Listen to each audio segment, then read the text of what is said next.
بے شرمی سے یہ جو پاس کیے ہیں یہ نیب کی امینڈمنٹس، ان کو بے شرمی کی وجہ سے جیل میں ڈالنا چاہیے کہ اتنے کوئی بے شرم نہیں ہو سکتا کہ اس طرح کی امینڈمنٹس کرے.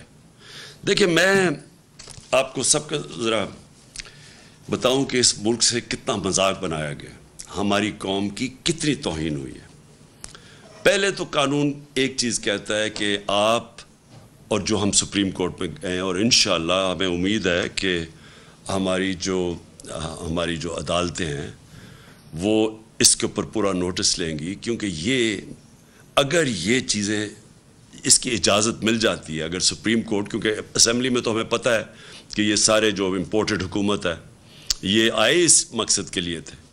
اس میں تو اب کوئی شک نہیں ہونا چاہیے کہ جب خرم دستگیر ان کا منسٹر کہتا ہے کہ ہم اس لیے نہیں آئے تھے کہ مہنگائی ہے، ہم اس لیے نہیں آئے تھے کہ یہاں کوئی نااہلی ہے، ہم اس لیے آئے تھے کہ عمران خان کوئی 100 ججز رکھ کے تو اس ملک میں ساروں کو جیل میں ڈالنے آیا تھا. مطلب یہ کہ یہاں کی عدالتیں آزاد نہیں ہیں، کیونکہ یہاں کی تو پاکستان کی عدالتیں تو آپ سب جانتے ہیں آزاد ہیں. تو عمران خان نے کیسے جیل میں ڈالنا تھا؟ صرف کرپشن کے کیسز ہی تیز پروسیس کرنے تھے. تو انہوں نے کہا کہ یہ شہباز شریف جیسے لوگوں نے جیل میں ہونا تھا.